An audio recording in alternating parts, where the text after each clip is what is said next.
E aí a gente diz assim, Camille, como eu identifico o meu propósito? O que é propósito? Propósito nada mais é do que você usar todas as habilidades que Deus te deu, entendendo o seu valor, em prol de algo que é infinitamente maior do que você. Que vai contribuir com o outro e que isso vai te dar razão para você continuar pagando o preço.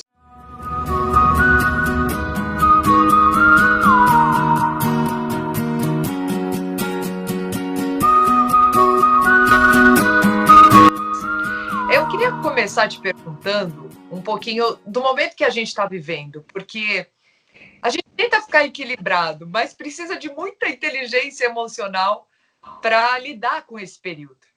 O que a gente pode fazer, Camila? Primeiro, eu acho que era interessante a gente definir o que é inteligência emocional, porque existe uma deturpação do que é inteligência emocional. As pessoas elas imaginam que inteligência emocional é aquela pessoa que o mundo está caindo e ela tá como se não fosse com ela. Inteligência emocional é eu conseguir me conectar comigo, extrair o melhor de mim e me conectar com os outros e extrair o melhor dessa conexão. Na hora que eu consigo entender quem eu sou, como eu funciono, o que é que me faz bem, o que é que me faz mal, como eu reajo diante de diversas situações, eu saio da impulsividade e eu entro vamos chamar na decisão de como eu vou reagir ao que me acontece.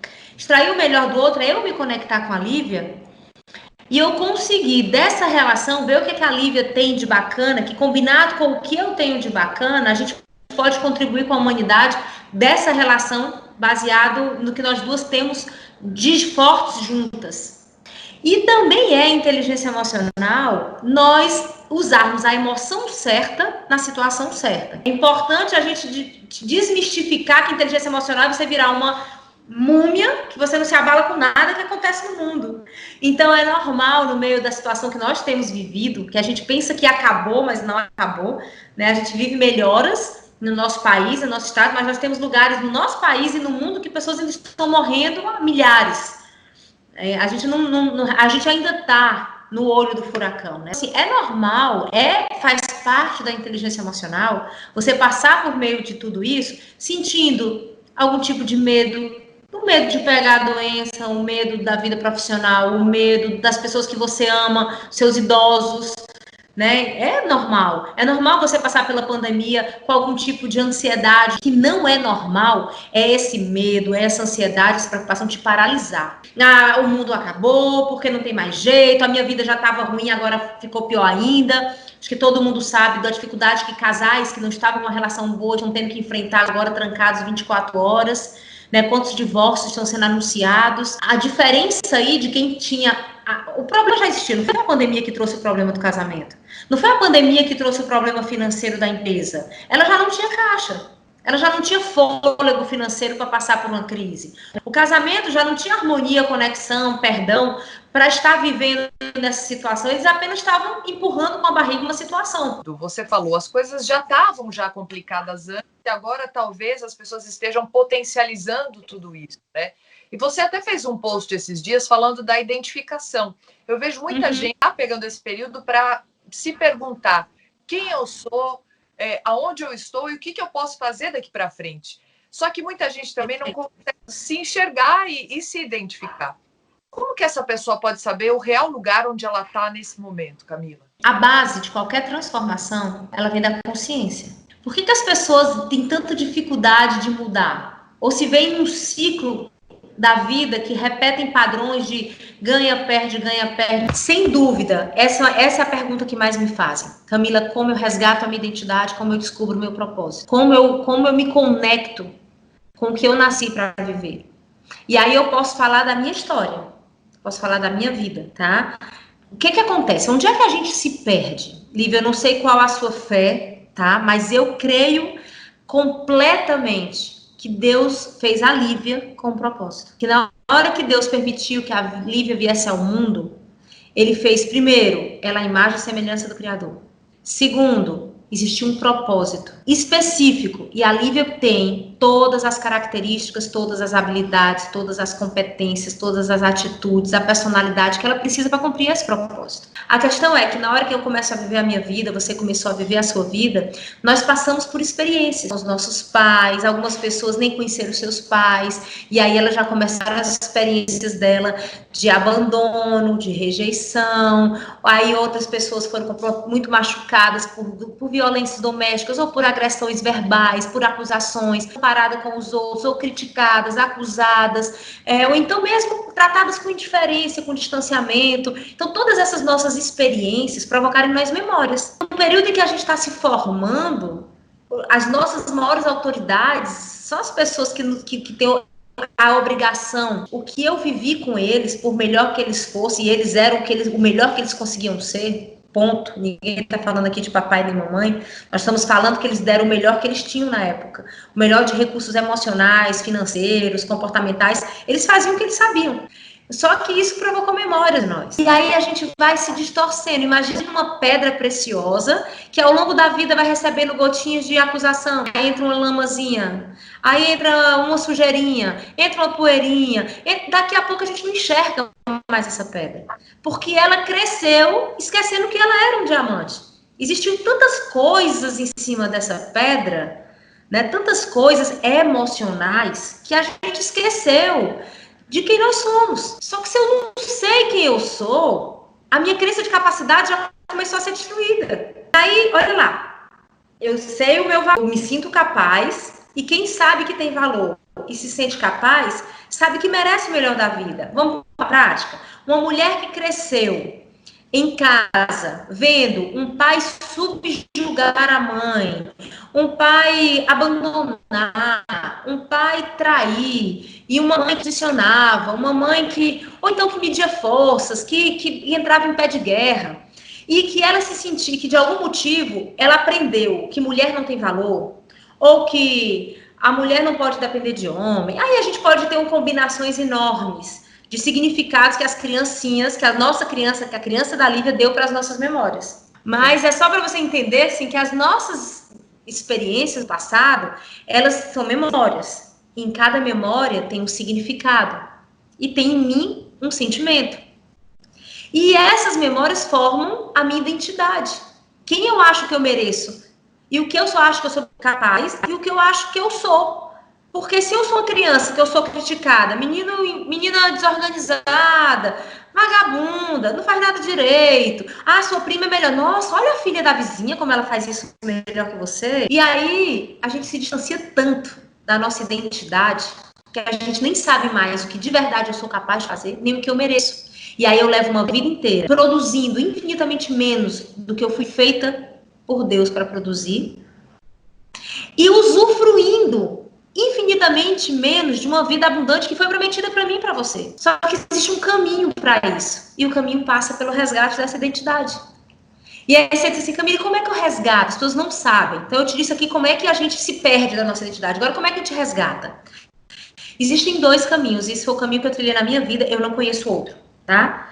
O primeiro caminho é, se as memórias são emocionais, a gente precisa de um trabalho emocional para essas memórias. Porque se a lembrança é emocional, não adianta eu trabalhar ela só no âmbito espiritual ou físico, que não vai funcionar. Eu preciso de processos, recursos, treinamentos, literatura, ser transformada pela renovação da minha mente de forma a ressignificar essas memórias. Vai passar por perdão, vai passar por reconhecer os meus erros, por reconhecer o erro das pessoas que eu amava, vai passar por muitas coisas, mas eu vou ressignificar essas memórias, e quanto mais eu volto na minha história e dou um novo significado, e boto luz no que estava escondido, as minhas habilidades, as minhas características, aonde está o meu poder. E aí, o outro passo é espiritual, né? Na minha história, foram 2 caminhos muito fortes.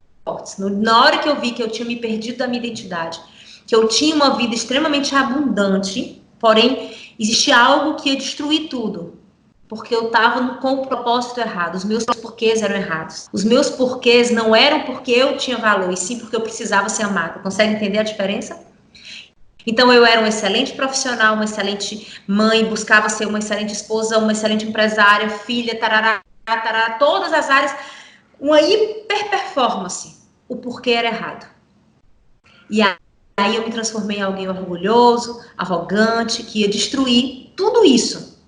Porque eu não sabia quem eu era. Do mesmo jeito que alguém resolve não fazer nada certo na vida, resolve se esconder atrás da procrastinação, da preguiça, atrás de pais que sustentem até a vida adulta, atrás de um marido que sustente, atrás de uma esposa que sustente, que leva uma vida de vitimização e de autocomiseração, isso também é orgulho e arrogância, e também é não saber sua identidade. Você também pode ter uma de alta performance, sendo motivada pelo orgulho, pela arrogância, buscando desesperadamente elogio e validação. Aí você vai dizer, mas você prosperou, mas a que custo? Só que uma hora a máscara cai. E aí, se o porquê não for certo, não adiantou nada essa alta performance. Você adoece e você destrói as pessoas à sua volta. Então, eu tive que fazer um processo. Eu entrei no método, em um ano, eu fiz 3 métodos CIS, eu comecei processo de coaching individual, eu me entupi, literalmente, de literaturas que faziam eu repensar toda a minha história de vida. Muitos livros, muitos cursos, muito, eu vim numa busca que era o processo emocional de reconstrução da minha história. E espiritualmente, e também entrei com a mesma intensidade num mergulho muito por conhecer mais de Deus, conhecer a palavra de Deus, e entender o que é que Ele, o Criador, dizia ao meu respeito. E aí, em paralelo, eu entendo que eu consegui me conectar com a minha identidade. Hoje eu sei quem eu sou. E aí a gente diz assim, Camille, como eu identifico o meu propósito? O que é propósito? Propósito nada mais é do que você usar todas as habilidades que Deus te deu, entendendo o seu valor, em prol de algo que é infinitamente maior do que você. Que vai contribuir com o outro e que isso vai te dar razão para você continuar pagando o preço. E de repente você falou, né, você como mulher, mãe, profissional, esposa. Então, quer dizer, nós mulheres, eu não sei se você concorda com isso, mas a gente tem muitas funções e acho que é muito grande para a gente, não é? Ser boa em tudo. Aí vamos lá. Eu adoro esse ponto da conversa. Adoro. Porque o que eu mais vejo, Lívia, são as mulheres comunicarem peso.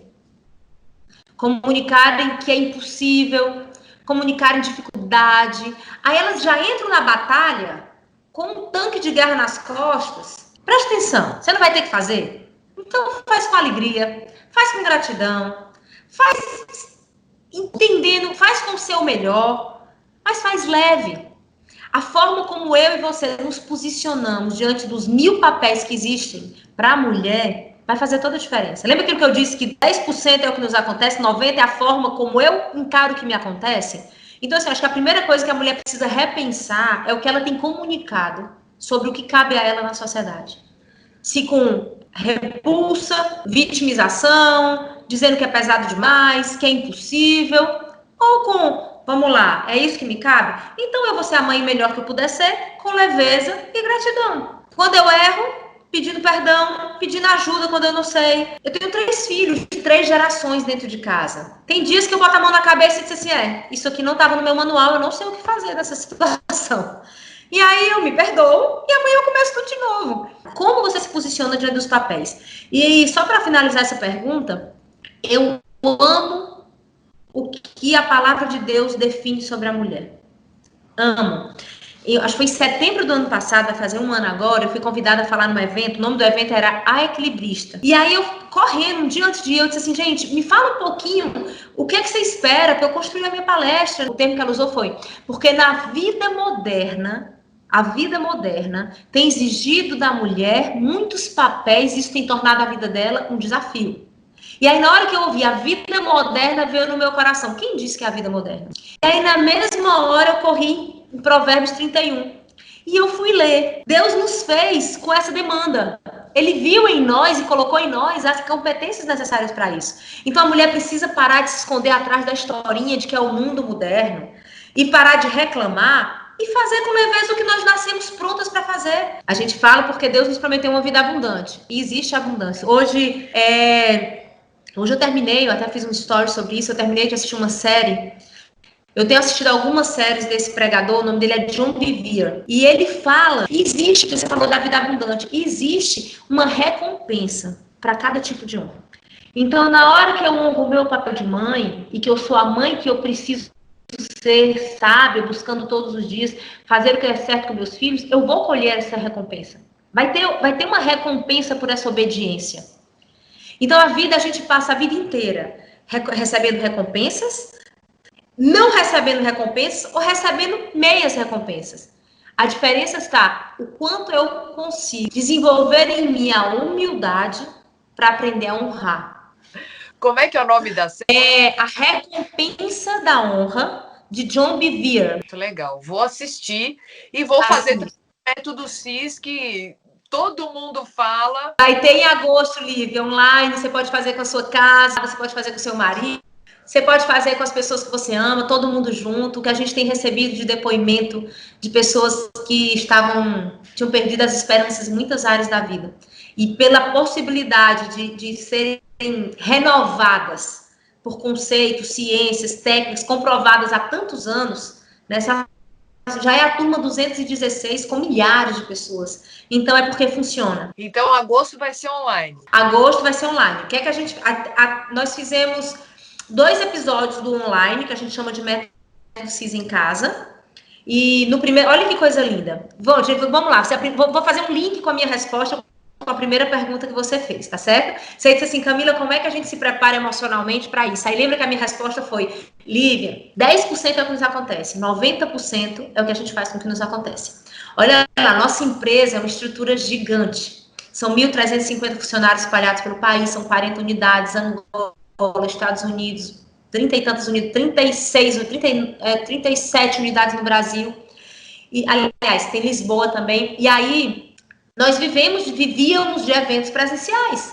Nós tínhamos a cada 3 semanas um método CIS com 6.000 pessoas, 5.000 pessoas, 4.000 pessoas. Então, na hora que a gente se viu com o mundo todo proibido de contato físico, a última coisa que entra em qualquer cidade são treinamentos presenciais. Só que isso era só 10%. 90% foi o que nós fizemos. A velocidade que nós usamos, que o Paulo usou, que eu usei para redesenharmos o nosso negócio, fez com que o que aparecia uma ameaça virasse uma tremenda oportunidade. Olha, a gente tinha em todo o método CIS aproximadamente 10 países, tá? 7, 8, 10 países. Por exemplo, quando era em São Paulo, tinha geralmente 10 países. Quando eram nas outras cidades, tinham 6, 8 países. E nós tínhamos entre 4.500 e 6.500 pessoas presenciais, tá? No primeiro, aí a gente disse, ok, o mundo mudou, e aí a gente fez um movimento grande, foi todo mundo para mentoria, consultoria de rede digital. Nós voltamos para o banco de aprendiz. Camila, o que é que impediria vocês disso? Ego e orgulho e arrogância. Já são a maior empresa de coach do mundo, já é o maior inteligente emocional do mundo. Se a gente tivesse segurado nisso, a gente não tinha transformado isso numa oportunidade. Então a gente disse, olha, somos analfabetos nesse mundo, somos ignorantes, precisamos sentar na cadeira de aluno. Em Fortaleza, que é onde a gente fica a holding da empresa, nós entramos em lockdown, em quarentena, em isolamento, fechou toda a empresa no dia 18 de março. No dia 30 de abril, a gente já estava fazendo o primeiro método CIS online, o primeiro método CIS em casa.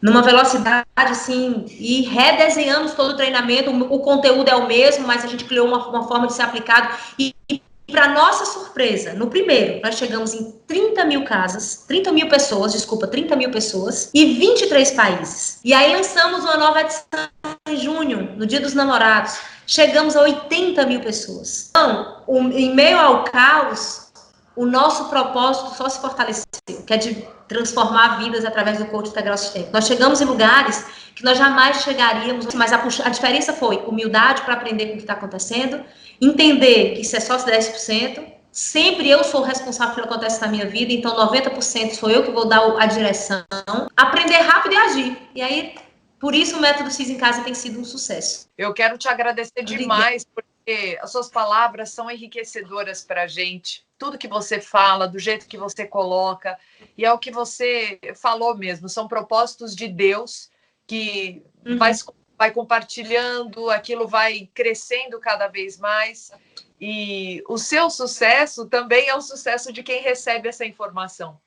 Então, sou muito grata por ter você e principalmente por ter a oportunidade de te entrevistar hoje, viu? Obrigada mesmo. Quem esteja nos assistindo agora, que elas tenham a sabedoria, porque aqui, à medida que eu falei da minha história, eu entreguei chaves de humildade, entreguei chaves dizendo que só o que te acontece é só 10%, 90% é o que você vai fazer com isso, entreguei chaves dizendo que existem memórias que formaram as suas crenças, que destruíram ou mancharam a sua perfeita identidade, então tem que viver um processo de ressignificar essa memória, que você é um diamante. Então, assim, por favor, se você está nos ouvindo, faça com que essa conversa gere frutos na sua vida, gere frutos e que você possa realmente, elas são só sementes, né? São só sementes. Elas só vão virar frutos se você cuidar, regar, plantar, fazer a sua parte, né? É aí onde a gente entra na autorresponsabilidade.